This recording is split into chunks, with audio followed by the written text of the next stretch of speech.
everyone. So today we will be reading the story from the Adventures of Frog and Toad. One day in summer, Frog was not feeling well. Toad said, "Frog, you are looking quite green." "But I always look green," said Frog. "I am a frog." "Today you look very green, even for a frog," said Toad. "Get into my bed and rest."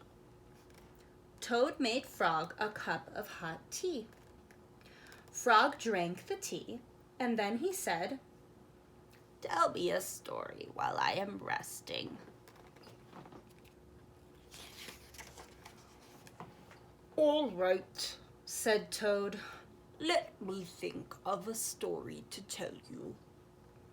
Toad thought and thought, but he could not think of a story to tell Frog. "I will go out onto the front porch and walk up and down," said Toad. "Perhaps that will help me to think of a story." Toad walked up and down on the porch for a long time, but he could not think of a story to tell Frog. Then Toad went into the house and stood on his head. "Why are you standing on your head?" asked Frog. "I hope that if I stand on my head, it will help me to think of a story," said Toad.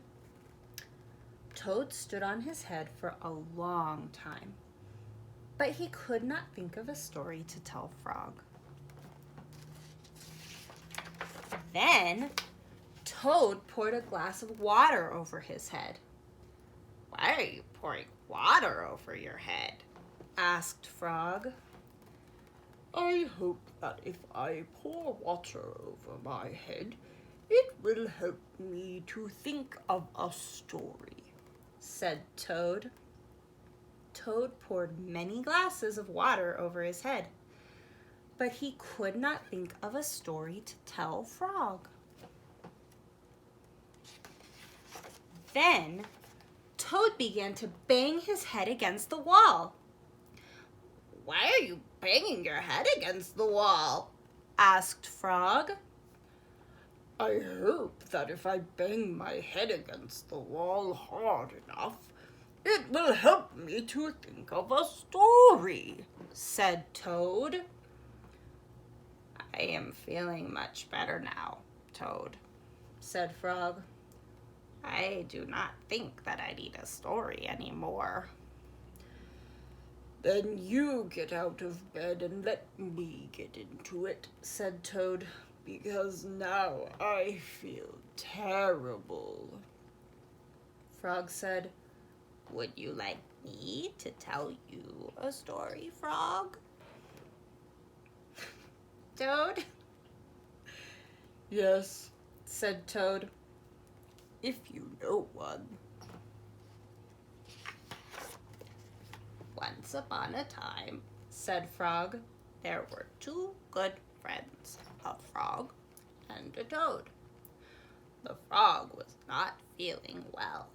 He asked his friend the toad to tell him a story. The toad could not think of a story. He walked up and down on the porch, but he could not think of a story. He stood on his head, but he could not think of a story. He poured water over his head, but he could not think of a story. He banged his head against the wall, but he still could not think of a story. Then the toad did not feel so well, and the frog was feeling better. So the toad went to bed, and the frog got up and told him a story. The end." "How was that, Toad?" said Frog. But Toad did not answer. He had fallen asleep. The end. Well, I hope you enjoyed the story from the Adventures of Frog and Toad. If you liked this video and you want to see more, be sure to like and subscribe to my channel, as well as share with your kids, share with your friends, share with your kids' friends, and with your friends' kids. I will see you next time. Bye!